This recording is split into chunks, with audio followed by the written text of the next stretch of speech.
O Inter empatou com o Mirassol em 1-1 dentro do estádio Beira-Rio. E desde ontem me pergunto qual é a culpa do sistema defensivo nessa quantidade gigante de gols que o Inter vem tomando. Desde ontem escutei diversos problemas, como por exemplo, precisava de 3 volantes? O Inter precisa entrar ligado. Faltou vontade. Alguma coisa está acontecendo no vestiário. Tá criando pouco, tá errando muito. Vamos falar sobre tudo isso. Ricardo Matias tem que ser o titular da camisa 9 do Inter, ou pelo menos o comando de ataque? Sejam todos bem-vindos, colorados e coloradas. Empate com o Mirassol preocupa, principalmente pela posição do Inter na tabela, a 1 ponto da zona de rebaixamento. Colorado jogou bem, dentro do possível, dentro de todas as dificuldades que a gente já vem falando aqui há muito tempo. Criou muitas oportunidades, mas sofreu um gol e um erro defensivo.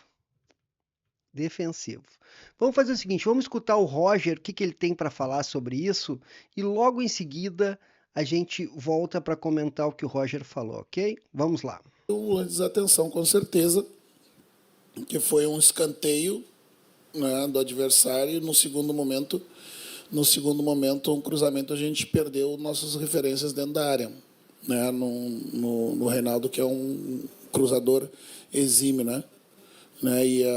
E a nossa defesa de área não aconteceu como acontece.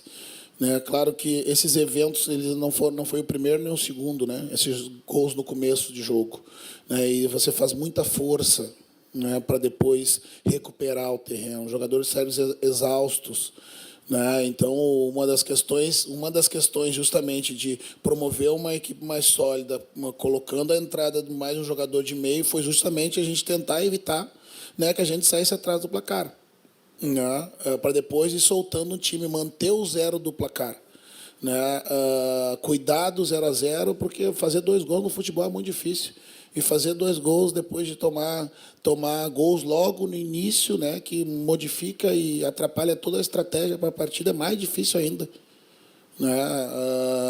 A gente tem feito esses esforços muitas vezes, né, desde o ano passado, não é a primeira vez, né, que isso acontece, de sair atrás do placar, dentro e fora de casa.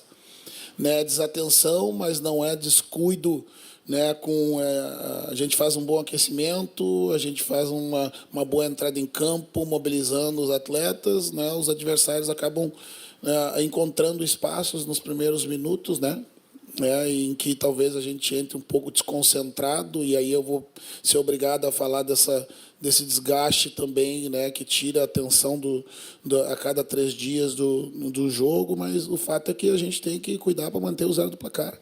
Né? O que eu falei para os atletas agora no final do jogo, que nos faltou capacidade, né, para manter o zero do placar, e depois, nas oportunidades que nós criamos, nos faltou capacidade para empurrar a bola para o gol. Né? Foi isso. Tá aí, Roger Machado. Leitura, para mim, parece perfeita. Agora já tem uma turma aí que tá odiando o Roger, qualquer coisa que ele fala, ele tá errado e tarará. Vamos ver até quando essa gente vai continuar na escuridão. Roger, então, disse que foi desatenção. Concordo com o Roger, desatenção, sem dúvida nenhuma. Que a defesa perdeu as referências dentro da área. Perdeu. É só ver o lance, procure na internet que você vai ver que a defesa está completamente bagunçada. E admitiu que não é a primeira vez que toma gol. Depois explicou por que ele está usando os 3 volantes. Fala em entrar desconcentrado e do desgaste que tira a atenção dos jogadores. Só coisa importante, ele falou. E ele tem razão no que ele está falando, você gostando ou não. Pelo menos é a minha opinião. Ontem, a desatenção começou com Wesley, que apesar de ele ser um atacante, um ponta, um extrema pela direita no jogo de ontem, ele precisava acompanhar o adversário. Como é que foi esse gol? Vamos falar rapidamente.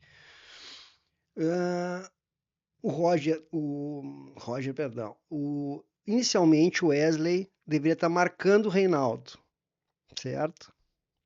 Mas ele saiu atrasado para marcar o Reinaldo e o Reinaldo disparou. Ficou vendo o lateral avançar e fazer o cruzamento. O Vitão estava no meio da área sem marcar ninguém, mas pelo menos estava ocupando espaço. O Juninho, que jogou no lugar do Vitor Gabriel, marcou o atacante, que estava dentro da área. E o Bernabé tentou ocupar a frente do James, que foi o cara que fez o gol. Só que no momento que ele que ele tenta marcar, o James dá um passe para o lado e fica sozinho para empurrar para o fundo das redes. De quem é a culpa? Sistema defensivo? Perfeito. Vamos pensar um pouquinho mais. Vamos ver como é que foram os gols contra o Nacional da Colômbia. No primeiro lance, o Aguirre foi marcar um atacante no meio de campo, o adversário deu um passe longo para um companheiro pela lateral, ele avançou e cruzou. Viveiros deu um giro, marcado por Vitor Gabriel nas costas, e abriu o placar. No segundo gol, Bernabé acompanhou com os olhos o adversário durante todo o gramado. Fernando tentou dar 2 botes e errou os 2. Vitão deixou o Biliar se entrar na área e chutar para fazer o gol sem pressão nenhuma. No terceiro, Viveiros empurrou o Vitor Gabriel, que caiu. Viveiros limpou e chutou para gol, para ampliar. Contra o Corinthians, você vai ver que Botafogo eu não vou falar porque time reserva, aquela coisa toda. Contra o Corinthians, no primeiro gol, Bernabé tentou marcar na linha do meio de campo. O adversário lançou o Yuri Alberto, que facilmente passou pelo Vitor Gabriel e chutou com o Vitão olhando ele. Gol. No segundo, o Bernabé marcou de longe. O Carrijo cruzou.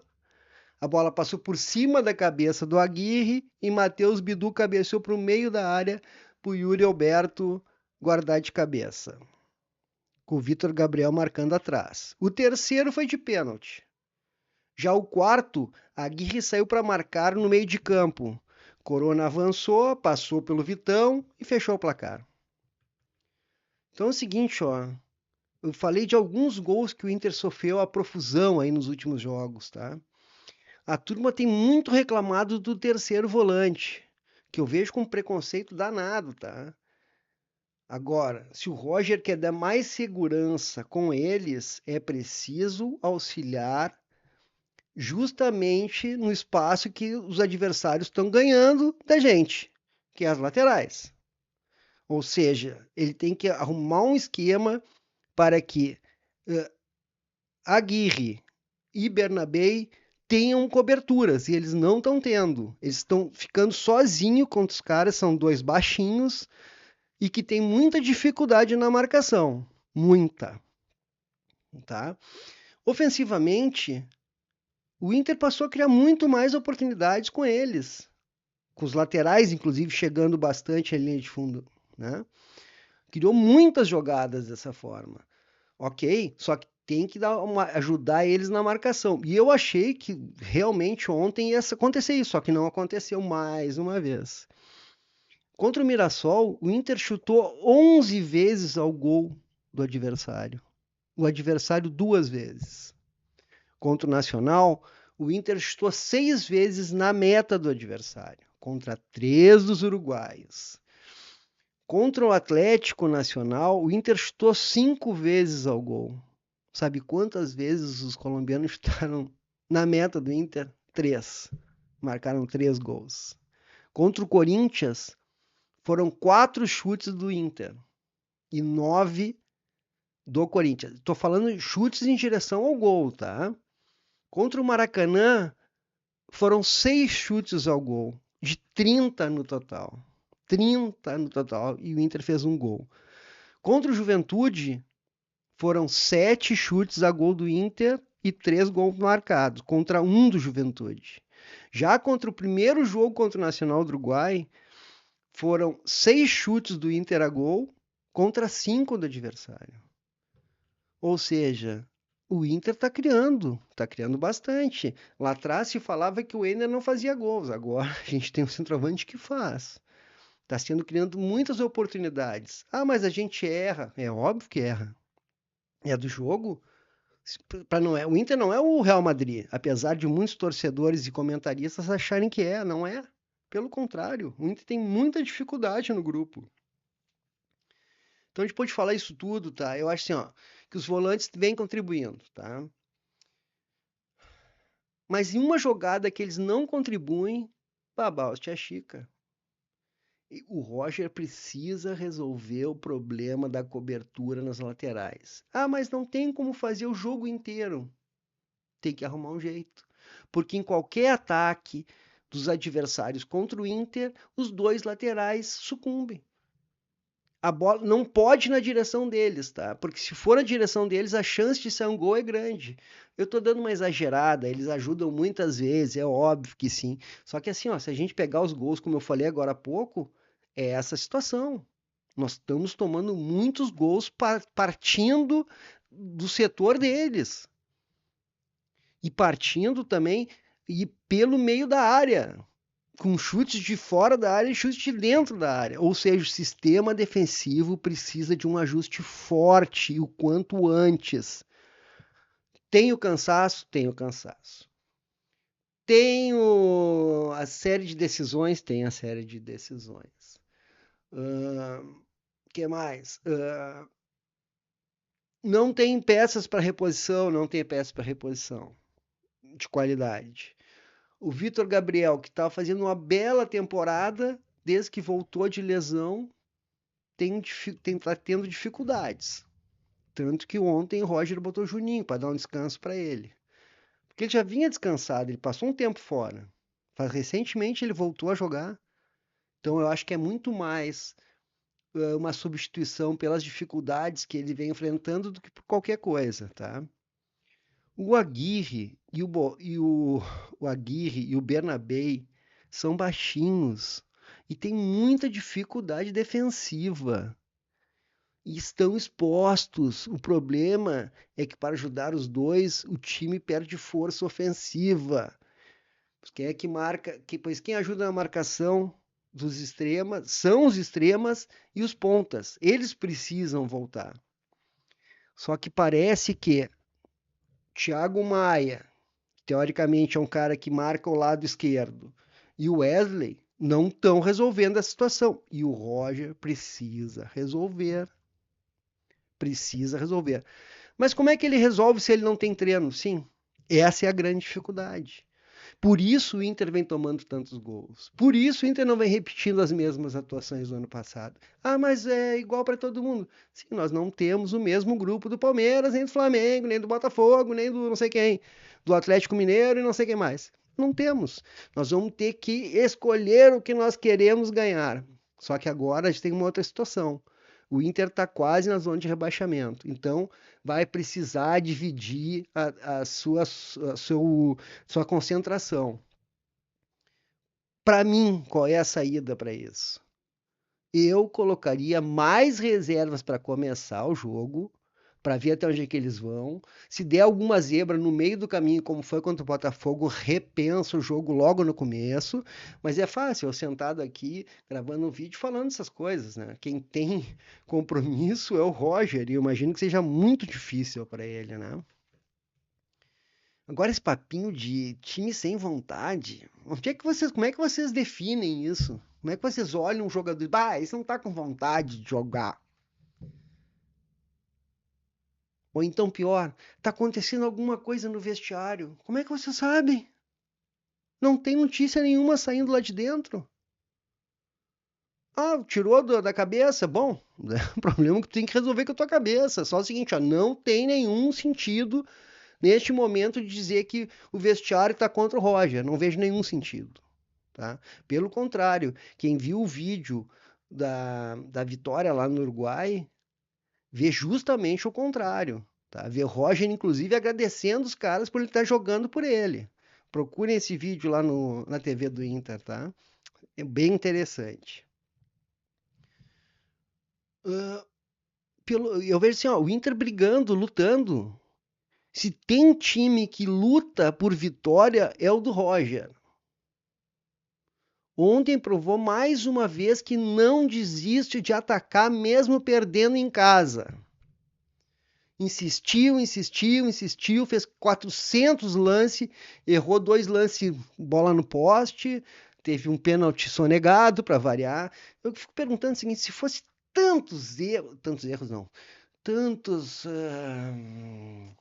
vou deixar por erros, tantos erros contra o Corinthians e o Flamengo, como é que seria a atitude da CBF para eles? Essa é a pergunta que eu faço para você. Responde aí. Tá? E a gente não pode esquecer de uma coisa muito importante mesmo. Hoje, o nosso grupo limitado de jogadores tem pelo menos 9 jogadores que poderiam ser titulares entregues ao departamento médico. Vamos lá. Valência, Borré, Carboneiro, Vitinho, Rocher, Bruno Gomes, Mercado e Luca. 7. Não são 9, são 7. O Luca é reserva. Isso não precisamos ainda mais depois do Ricardo Matias, né?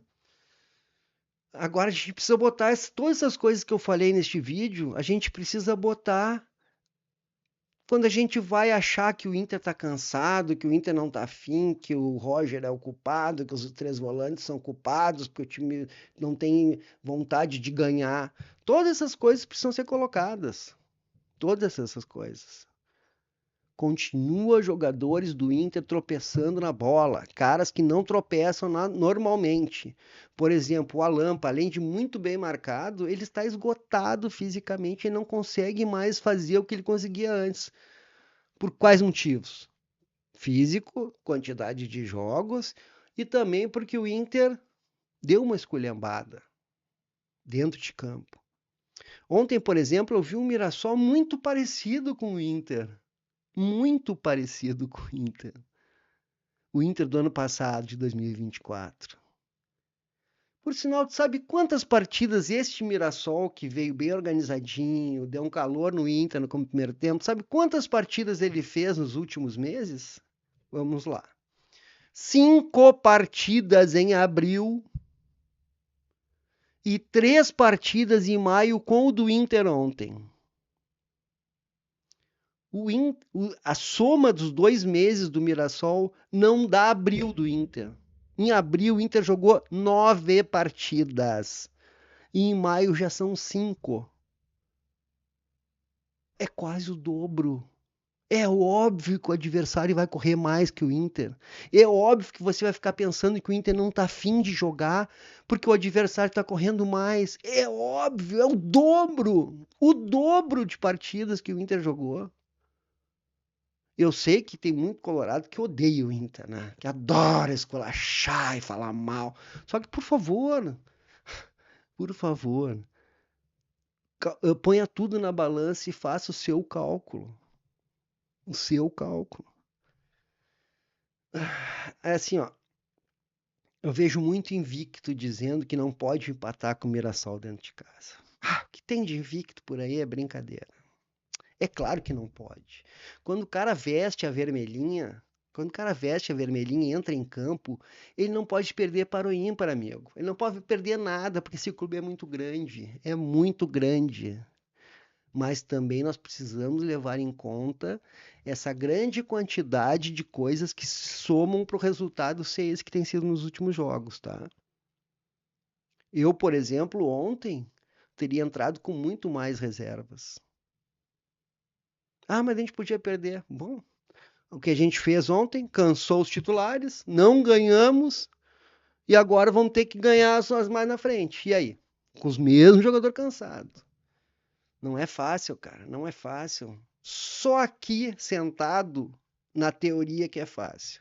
Lá dentro é muito difícil, tá? E hoje a pergunta que se faz é: Ricardo Matias continua titular? Ontem o Ricardo Matias lutou demais, tropeçou na bola, quase marcou um golaço que bateu no poste, perdeu jogadas fáceis, ganhou jogadas no corpo dos adversários, que é o que os outros não estão conseguindo fazer, e ainda marcou um gol de centroavante, um golaço, um golaço. Agora eu fico perguntando, por que por que que ele tem muito mais força física que qualquer outro jogador do Inter neste momento? É porque ele tem 2 metros também, mas é por um outro motivo melhor ainda, mais claro ainda. Ele está descansado, fica muito mais fácil. A cabeça já não está cansada de tanta cobrança, de ter que vencer de 3 em 3 dias. É óbvio. Mas então tu acha que o Ricardo Matias é seleção brasileira? Não, estou falando isso. Eu até citei, tropeçou na bola, perdeu jogadas fáceis. Não é perfeito, mas ele é centroavante. Ele vai lá e guarda, como ele guardou ontem, como ele guardou contra o Nacional. Tá? Então é o seguinte, ó, vamos ficar ligado, tá? Eu, por mim, continuo Ricardo Matias. Próximo jogo do Inter é contra o Maracanã. E desde o último jogo contra o Maracanã, eu tenho feito as minhas orações para São Judas Tadeu, o santo das causas impossíveis. Porque vai ter clube que gosta de se complicar contra time pequeno, que nem o Inter. Misericórdia. Não conheço outro que gosta tanto de se preocupar com time ruim. Time pequeno, perdão. Mas então é isso. Para cima deles, meu Inter. Obrigado por assistir até aqui. Deixe seu like, se inscreva e escreva o seu comentário. Prometo que eu vou ler, vou responder e, se for interessante, ainda trago aqui no próximo vídeo, certo? Eu gostaria de mais uma vez agradecer aos meus amigos, têm me dado uma força enorme, certo? Isso aqui, vale lembrar, é um vídeo com a minha opinião. Todo mundo tem a sua. Eu só quero que você preste atenção no que eu falo para ver se alguma coisa faz sentido. E se fizer sentido, coloca na tua. Vamos crescer todo mundo junto, certo? Vamos, meu Inter! Abraço e até a próxima.